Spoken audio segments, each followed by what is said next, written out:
menyibak sandi, dan alam semesta.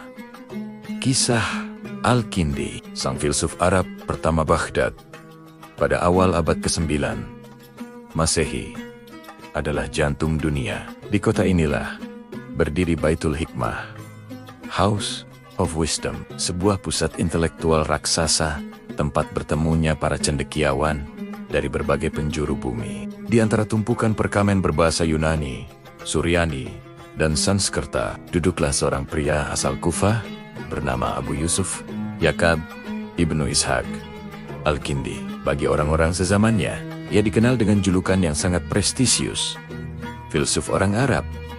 Namun, sejarah kelak akan memberinya gelar yang jauh lebih misterius, Bapak Kriptografi, membaca yang tak terbaca.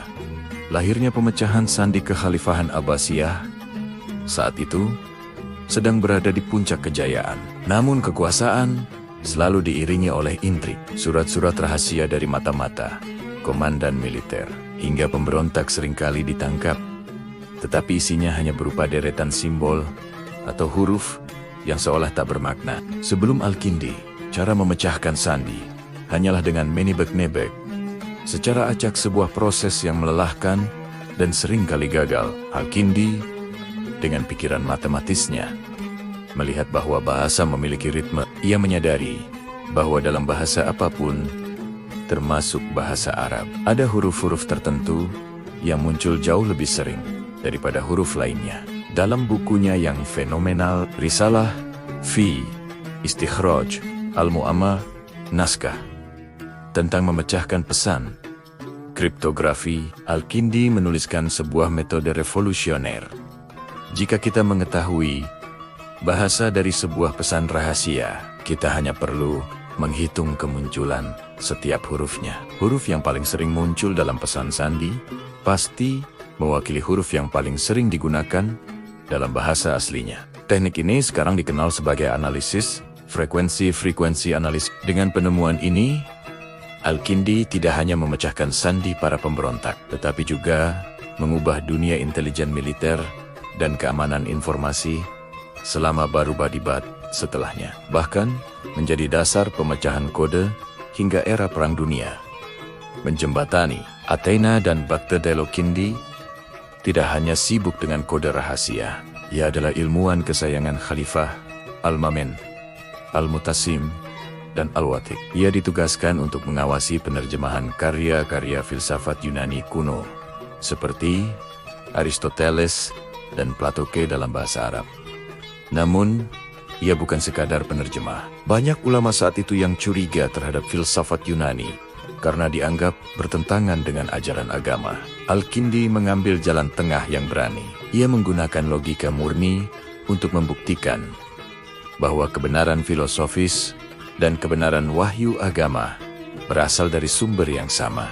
Baginya, mencari kebenaran adalah tugas mulia. Dari manapun asalnya, sen polimat dari resep obat hingga harmoni musik kecerdasan Al-Kindi seolah tidak memiliki batas. Ketertarikannya merambah hampir ke semua bidang yang bisa dipelajari manusia pada masanya. Matematika.